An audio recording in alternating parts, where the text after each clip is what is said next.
जिले की हलचल। आकाशवाणी लखनऊ से प्रस्तुत है जिले की हलचल। आज सुनिए हापुड़ और झांसी जिलों की हलचल। पहले सुनते हैं हापुड़ जिले की हलचल। आलेख और स्वर है रविंद्र कुमार का। पहाड़ों पर लगातार हो रही तेज वर्षा के बाद नदियों में जल बढ़ा है। वहीं बिजनौर बैराज से छोड़े गए गंगा जल से हापुड़ जनपद के गढ़मुक्तेश्वर ब्रिजघाट गंगा नदी का जल खतरे के निशान से ऊपर हो गया है, जिसके चलते कई गांवों का रास्ता बाधित हो गया है। जिला आपदा प्रबंधन विभाग के कर्मचारियों के अलावा NDRF टीम के अलावा गंगा तट पर गोताखोर लगाए गए हैं, ताकि लोगों को किसी प्रकार की समस्याओं का सामना न करना पड़े। जिला आपदा प्रबंधन विभाग गंगा के जल स्तर की गतिविधियां की उच्च अधिकारियों को रिपोर्ट भी दे रहा है। जिलाधिकारी हापुड़ अभिषेक पांडे ने बताया, गंगानगर करके एक दो क्षेत्र हैं जहाँ पे आबादी के पास भी पानी पहुँच रहा है। तहसील स्तर पे राशन किट, चारे और डॉक्टर्स की मेडिकल किट आदि की व्यवस्था सुनिश्चित करने के निर्देश दिए गए हैं। इसके अलावा लोगों का आगमन आसानी से सुनिश्चित हो सके, इसलिए अतिरिक्त संख्या में नाव लगाने की भी व्यवस्था की गई है। वहाँ पर अगर किसी व्यक्ति को अपने घर से हटकर रिलोकेट होना है, उसके लिए गढ़मुक्तेश्वर में हमने अस्थायी आश्रय स्थल भी चिन्हित करके रखा है, जहाँ पे व्यवस्थाएं सुनिश्चित की गई हैं। मेरे द्वारा SDM के द्वारा क्षेत्र का सतत भ्रमण किया जा रहा है और प्रयास किया जाएगा कि जो आम जनमानस है उनको इसकी वजह से ज्यादा दिक्कतों का सामना ना करना पड़े। हमारे द्वारा इस बात का भी आकलन करने का प्रयास किया जा रहा है कि कितने किसानों को क्रॉप लॉस का सामना करना पड़ा यदि पशु हानि हुई है, और हम ये सुनिश्चित करेंगे कि जल्द से जल्द राहत जो है वो प्रभावित व्यक्तियों तक पहुंचे। जनपद हापुड़ के जिला मुख्यालय सभागार में जनपद की 13 नवनिर्वाचित मुख्य सेविकाओं को नियुक्ति पत्र सौंपे गए। कार्यक्रम के मुख्य अतिथि विधायक हरेंद्र तेवतिया एवं धोलाना विधायक धर्मेश तोमर ने चयनित मुख्य सेविकाओं को नियुक्ति पत्र प्रदान कर उनके उज्जवल भविष्य की कामना की। मुख्य विकास अधिकारी हिमांशु गौतम ने कहा कि मुख्य सेविकाओं की नियुक्ति से आंगनबाड़ी सेवाओं को गति और मजबूती मिलेगी। मातृ शिशु स्वास्थ्य पोषण सुधार तथा महिला सशक्तिकरण की दिशा में यह कदम अत्यंत महत्वपूर्ण है। जनपद हापुड़ में भगवान श्री कृष्ण जन्मोत्सव हर्षोल्लास के साथ मनाया गया। जगह जगह संकीर्तन कर कृष्ण लीलाओं का गुणगान किया गया। जनपद हापुड़ की पुलिस लाइन में पुलिस प्रशासन द्वारा श्री कृष्ण जन्माष्टमी मनाई गई। वहीं गणेश चतुर्थी पर जनपद हापुड़ में गणेश उत्सव धूमधाम के साथ मनाया गया। जनपद हापुड़ में जगह जगह गणेश प्रतिमाओं को घरों में विराजमान किया गया। गणपति बाप्पा मोरया और गणेश वंदना के साथ गणपति के जयकारों से वातावरण गुंजायमान रहा। गणपति उत्सव की धूम से जगह जगह श्रद्धालु ढोल नगाड़ों के साथ उत्सव मनाते दिखे।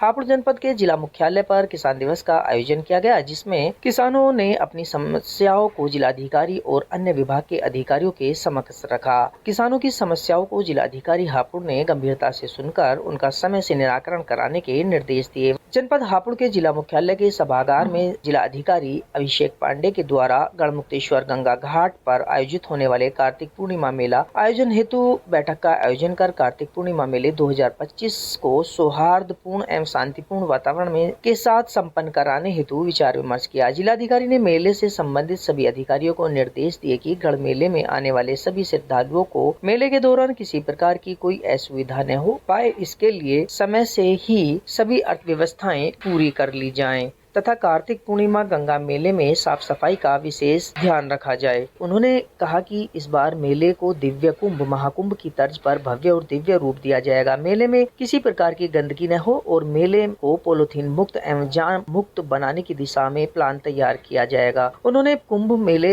में ड्यूटी करने वाले अधिकारियों से इस मेले को भव्य बनाने की दिशा में गति देने के निर्देश दिए। केंद्र और राज्य सरकार सरकारी स्कूलों में पढ़ने वाले छात्रों की सुरक्षा को लेकर बेहद चिंतित है और छात्रों को हर संभव मदद उपलब्ध करा रही है। उसी अभियान को जिला प्रशासन ने आगे बढ़ाया है। जनपद हापुड़ में छात्र छात्राओं की सुरक्षा को देखते हुए जिला प्रशासन की तरफ से बड़ी कार्रवाई की जा रही है। जनपद के 47 ऐसे जर्जर सरकारी विद्यालयों को चिन्हित कर ध्वस्तीकरण की कार्रवाई की जा रही है। हापुड़ जनपद में स्वतंत्रता दिवस सप्ताह के उपलक्ष्य में नगर में भव्य तिरंगा यात्रा निकाली गई। हाथों में लहराते तिरंगे और देशभक्ति के नारों के साथ युवा, बुजुर्ग, महिलाएं और बच्चे शामिल हुए। भारत माता की जय, वंदे मातरम और जय हिंद के जय घोष से पूरा मार्ग गूंज उठा। तिरंगा यात्रा नगर के विभिन्न क्षेत्रों से निकाली गई, जिसका समापन नगर पालिका में शहीद स्तंभ पर किया गया। मेरठ से लखनऊ तक चलने वाली वंदे भारत एक्सप्रेस ट्रेन का विस्तार किया गया। इस ट्रेन का हापुड़ जनपद में भी ठहराव मिला। वहीं इस ट्रेन को अब मेरठ से वाराणसी तक चलाया जाएगा, जिससे हापुड़ के लोगों को भी काफी सुविधा मिलेगी। इस ट्रेन के चलने से अयोध्या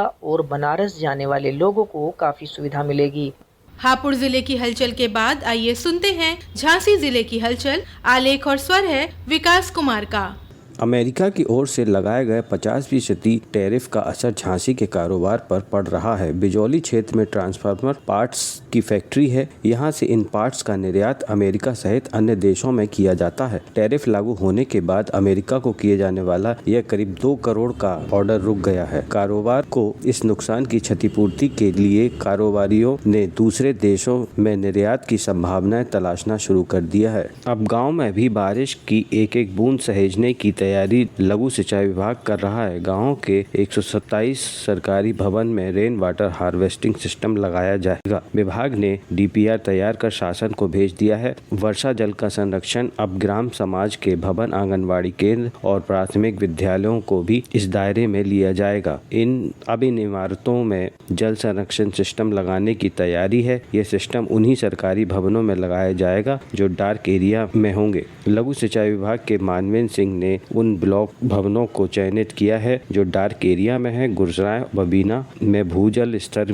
की स्थिति काफी खराब है। आगामी त्योहारों को देखते हुए झांसी स्टेशन से 2 स्पेशल ट्रेनों को चलाने का निर्णय लिया गया है। वीरांगना लक्ष्मीबाई झांसी हडपसर विशेष ट्रेन और वीरांगना लक्ष्मीबाई झांसी हडपसर विशेष ट्रेन 24 सितंबर से 26 नवंबर तक हर बुधवार को चलेगी। पिछड़े बुंदेलखंड की अब तस्वीर बदलने लगी है। औद्योगिक विकास के साथ ही व्यापार में भी लगातार बढ़ोतरी हो रही है। झांसी मंडल के तीनों जिले झांसी, ललितपुर और उरई में जल्द ही 33 चार्जिंग स्टेशन खुलेंगे। पेट्रोलियम कंपनी अपने पेट्रोल पंप पर यह सुविधा देने जा रही है। कंपनी की ओर से बिजली विभाग से विद्युत कनेक्शन मांगा गया है। यह मिलते ही चार्जिंग स्टेशन चालू हो जाएंगे। इसमें राहगीरों को राहत होगी। भरपूर बारिश ने सपरार बांध को लबालब भर दिया है। 1 माह की मानसूनी सीजन में 15 बार बांध के गेट खोलने पड़े। वर्ष 1954 में बने सपरार बांध में इस मानसूनी सीजन के दौरान पहली दफा 58 MCM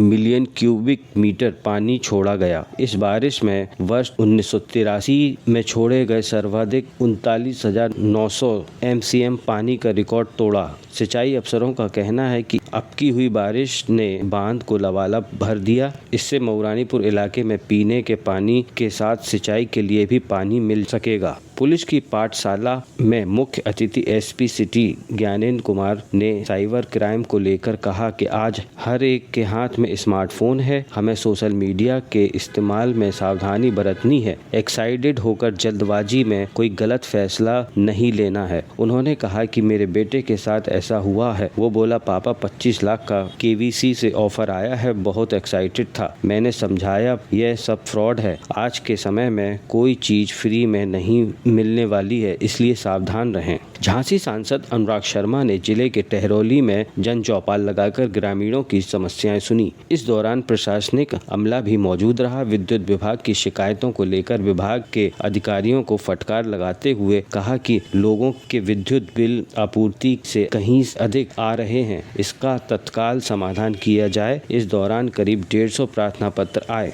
बुंदेलखंड विश्वविद्यालय के 30वें दीक्षांत समारोह में राज्यपाल आनंदीबेन पटेल ने उच्च शिक्षा में व्यापक सुधार के लिए कदम उठाने की जरूरत बताई तो सामाजिक बुराइयों को दूर करने पर भी जोर दिया। उन्होंने कहा कि विश्वविद्यालय में विद्यार्थियों की कम से कम 75% उपस्थिति अनिवार्य होनी चाहिए, अन्यथा उन्हें परीक्षा में बैठने की अनुमति नहीं दी जानी चाहिए। शिक्षकों की निगरानी के लिए कक्षाओं में CCTV कैमरे लगाने चाहिए। समयबद्ध ट्रेनों के संचालन के लिए झांसी मंडल ने एक बार फिर रिकॉर्ड तोड़ा है। झांसी मंडल में मंडल रेल प्रबंधक दीपक सिन्हा ने एक विशेष टीम का गठन किया था, जो ट्रेनों के समय का संचालन के लिए निगरानी कर रहे थे कि प्लेटफॉर्म पर आने वाली सभी ट्रेनें सही समय पर आएं और गंतव्य की तरफ रवाना हो जाएं। बुंदेलखंड विश्वविद्यालय की सहायक आचार्य डॉक्टर प्रज्ञा पाठक को उनके शोध प्रस्ताव के लिए council of science and technology Uttar Pradesh ने 13,96,000 रुपए की धनराशि स्वीकृति प्रदान की गई है। ये था आकाशवाणी लखनऊ के क्षेत्रीय समाचार एकांश द्वारा प्रस्तुत जिले की हलचल का आज का अंक।